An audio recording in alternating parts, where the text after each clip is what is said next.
Yeah, the less than 1 year, the 587, the additions for the year. You had said it's there because of late exchequer release. I think what the assurance you want to get is when the exchequer was released, has that been settled? Because this problem seems to be, Governor, 400, yes. the problem seems to be historical. And that's why over 2 years is 40 million.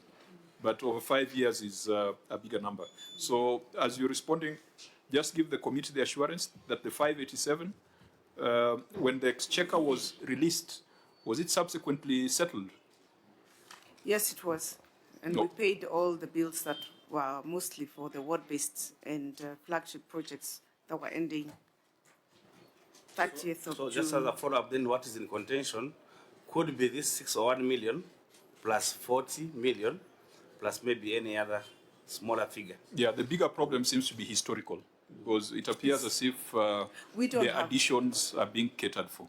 But we need to have a solution to the historical. What is your recommendation without attacking the Auditor General? Thank you, Chair. And I will not attack him, but the reason I was saying is because he said that they don't do pending bills. I've just given them the copies signed by the Auditor General for the two pending bills report so that they can see. But those are my copies. Kindly, once you've circulated them, please bring them back. Chair, the solution is simple. Or it's not as simple. It's the pending bills that are not in question, we have a framework for paying, which we budget every year, about 100, 120 to offset. Because as you know, Kirinyaga doesn't receive that much money. From the beginning, we were receiving about 4 billion, we've gone out to 5. And most of it is recurrent, so we have development of about 1 billion, 1.2 or so. So it was not possible to pay all your pending bills at once. And that's why we got into the schedule. We are hopeful that save for maybe the second list verification, save for that, we should be able to finish most of the verifiable pending bills in another year or so. The other ones, which, by the way, Chair, you may want to know that despite the fact that they are in the books, even there are no physical people who come to claim them. That they are the ones that are disputed, because they also know that many of them were not genuine. There are no physical complainants. The ones that are genuine, the complainants are there, and we have paid close to 400 and something. We have a balance of 1. So what we will do, Chair, and we propose, we'll take the advice that Senator Sifuna has given us and yourself, that we pass the report that has been verified, we pass it through cabinet and make it clear that this we have verified, which have supporting documents and we believe are payable. This we will finish paying. These ones, which we think are fraudulent and according to us are fraudulent, we will not pay. And pass it through cabinet and take it to, if we need to, through the county assembly as well. Because we're all of the same mind, because they all know that story of the fictitious, which is under investigation with EACC, because we reported it at that time. For us, as you have seen, we try as much as possible not to have pending bills. We may have projects that run multi-year, but we factor the resources in the budget to make sure that we complete those projects. And we are also completing many projects that we found stalled in the previous regime when we have been doing it systematically over time. So I think that is what we can propose. It would be easy, by the way, Chair, to pay. It's actually easier to pay than not to pay. Just to put it there, it's easier to pay than not to pay. The facts that we have said we are not paying is because we believe it is the wrong thing to do. But it's not that it's an easier thing to do. We must insist on the right thing, not the easy thing. Thank you, Chair. And I don't know, Malcolm, limitation of action, does it apply to this kind of debts? Chair, let me consult the act itself. Yeah, because we need to ask ourselves, if you have debt that is beyond 7 years, 8 years, Senator Sifuna, will it be affected by the limitation of action? I don't think so. I would suspect it is dependent on when a dispute is declared. Because as it is right now, nobody has said they are not paying. When has the dispute arisen? It will arise when governor is bold enough to say she's not paying. So we need to look at. Let him check it out. But I think what you have said is what ought to be done, and I think it's what ought to have been done yesterday. And perhaps what we should do as Parliament is to push for Article 225, push for a Mbadi resolution, similar to the Ukuri-Yatani resolution, because some of those decisions will be made only when there's a crisis, only when there's a threat of withholding funds. That's when even your members of county assembly will see the sense in approving the kind of papers you'll send to them. So I think you know what to do, but I still maintain that the Auditor General's job is just assurance. They cannot create numbers. And if that was to happen in Kirinyaga, then that's a conversation we must have with them. The owners of the numbers is the entity. The first source of authenticity is your audit and internal audit function. The Auditor General can only provide assurance, not numbers. So I think, Governor, what you have said is the solution, but we must perhaps push for a crisis so that we fast track that, that solution. And we'll go the Ukuri-Yatani template. I noticed also that on the second issue, you did not provide any response. Governor, remember we decided to take the two observations. The second observation was related, but it was asking for a schedule.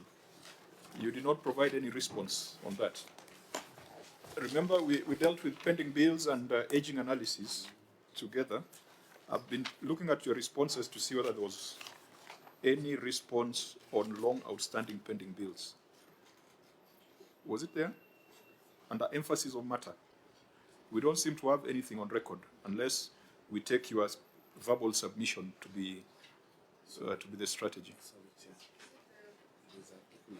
The question on Yes, and after budgetary control and performance, there was long outstanding pending bills. yes, 383. The long outstanding. Oh, it's, Chair. okay. I'd not noticed it. Chair, Okay, I'm seeing it now. Yeah. Does it capture the conversation that we have just had? yes, Chair, it makes reference to the OAG Report 1 and OAG Report 2 on the pending bills. The settlement of this amount is not done in accordance to Section 4 as observed by the auditor. The requirement of the county government is to provide the allocation for the settlement of those bills until they are all settled. The county government has been allocating an average of 100 million shillings every financial year, the settlement. I submit, Chair, which is what I had explained. I think then that captures the conversation that we have had. Honourable members, any other further matter on pending bills? Yeah, Chair. There's a document that is circulating, written a special report of the Auditor General on pending bills of the county government of Kirinyaga as at 30th June 2018. Maybe you can allow them to table it officially so that it becomes our document for perusal. Chair, it was just for your information. Is it part of the annexures? No, it's not. It was just for your information, Chair, because the Auditor General had disputed that they had not done pending bills audit. So just to show you that they gave us a report on the. But I think, Chair, it's pending important bills. and just be tabled for our news. It doesn't happen at all. Okay. Yeah, I think this can be tabled because you probably have them. You probably have them in your files. The 2018 report. Yeah. 2018, I thought was signed by Eddie. This one is signed by Nancio. This is utilization of COVID-19 funds. Was it the same report, really? Oh, so this is a special No, it's pending bills of the county government of Kirinyaga. Yeah, it's signed by Edward Ouko. I think this report had come before the committee. I remember I was a chair when this matter came up, and then it was It was disowned by the governors of the Council of Governors and at IBEC. And we said that this country, we have a serious deficit of trust. Because if you are not going to trust the Auditor General to do a job, and we want to audit the work of the auditor, so who's going to be that last man standing? Who will tell us the truth? Because even your internal audit, you should be able to agree with what they tell you. But we still don't trust them. Then we go to the Auditor General, and if they give unfavorable numbers, we set up a task force. And then after the task force, so it's a circus. I think, honorable members, it's upon us to bring an end to it. There must be someone we trust, even if we don't like them. Chairman, it's not an issue of trusting. It's just a supporting document. If they give you that list, you can't pay on that list. If you pay on that list, ESCC will arrest you. There must be someone we trust. It could be Governor Waiguru. No. It could be, but someone there must be a final word on these things. No, and I'm happy to take yours as a final word. Chair, we trust institutions. I think we've belabored the issue of the pending bills. But as I said, we will take the advice we've been given. But this country honestly needs a serious revival. Did you respond, Governor, to this on your figures?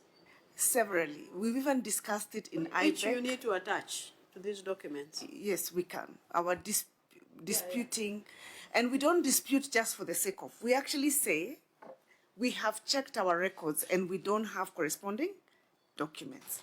Yeah, that is where the difficulty is, Governor, because when you look at the special audit by the OAG, they are relying on documents they found at your entity, you know? No. They don't come, that's what the report says. No. Chair, if I may. The report of the special audit, if I can read it, I have seen it just now. So they actually advertise in the newspaper and tell vendors to take to them. They don't rely on our documents.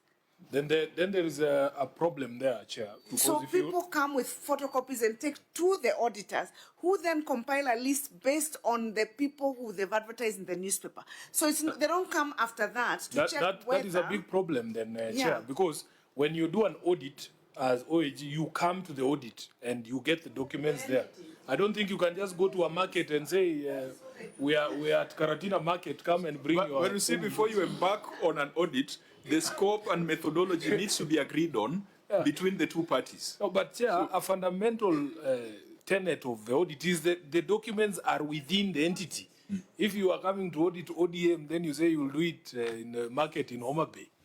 But I think again, even if they ask for those documents in the market, they must take it to the entity to verify with them. That is actually important. Because, Chair, if we don't... Yep. Then OAG, then we'll need to make progress. If as Senator Sifuna is saying, we just rely on the documents that are within the entity, it is possible because of malice and being in Kenya, maybe somebody did not give somebody a cut within the system, so they uprooted the documents. It is possible if I have photocopies, for the photocopies to be brought and taken to the county government for verification so that we can build that file again. Otherwise, if we say if there is no document, they will not pay. Their people will be disadvantaged in this case. Auditor General? Chairman, what the governor is referring to is what we call circularization.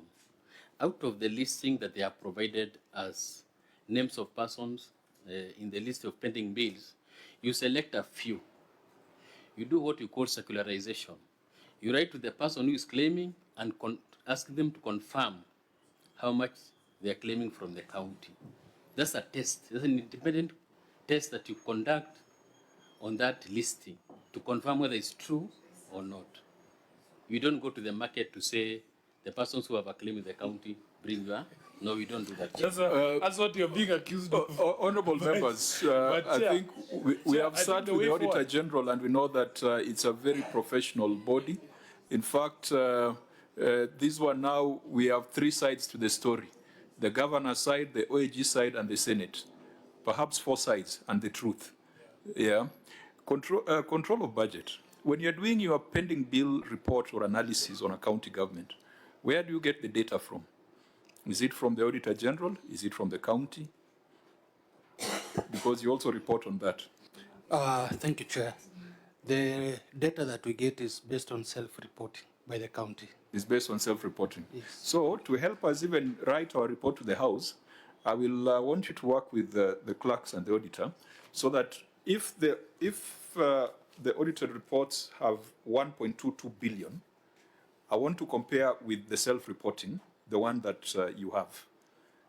Because that will also, we also find that there are differences between the numbers reported by the Control of Budget and numbers reported by the Auditor General. So maybe you'll help us with that analysis, unless you have the numbers now. Yes, I do. You have the numbers? Yeah. So what was the number for pending bills for Kirinyaga? It's 581 million. So as far as the Control of Budget is concerned, it's 581 million. Yes. As far as the county executive of Kirinyaga is concerned, it's 1.2 billion. Yes, this is your report. Yeah, in this report, 1.2 billion. Control of Budget, 500 million. No, it's not according to them. It is according to you and the officers who have signed this report. So, members, let's push a crisis. Chair, I Treasury. want to raise this. The mandate of pending bills is vested to the internal auditors. That is what they do at the end of the year. I wish you could get the report of the internal auditors from Kirinyaga County by that time so that you compare with this. Yeah, because I think we tend to employ people and then not allow them to do what they're supposed to do. Your audit committees, your internal audit functions, all those are supposed to give you that assurance. And I believe that there are enough experts in the market who can come and give you those kind of services. Actually, the Auditor General should just be the last resort. And I think that's what the court said. Start with your internal resources, but if in doubt, go to the Auditor General. Members, I think we have prosecuted this long enough. The governor has provided a way forward, and I agree with her last statement, but our responsibility, let us report to the House that this matter has taken too long, and let us call CS Mbadi and see how we can invoke Article 225, where the pending bills are above a certain threshold. Maybe, Chair, you need to give timeline on this one so that they can fast track the process. Governor, this matter has been in your hands for a long time. So how much time do you need to go through those processes you have said, including assembly approval? 2 months. Maybe a month because of the assembly side. I'm not sure whether they're in recess or No, not. I think we'll give you 60 days in line with the Public Audit Act. Okay. That requires about 60 days for implementation. After 60 days, we'll meet again and see how far you'd have gone on that, because it's not an overnight thing. There are a lot of decisions to be made. Members, could we agree to proceed? I think now we'll proceed a bit more efficiently, just deal with the outstanding issues. Pending bills was quite big. The non-disclosure of bank balances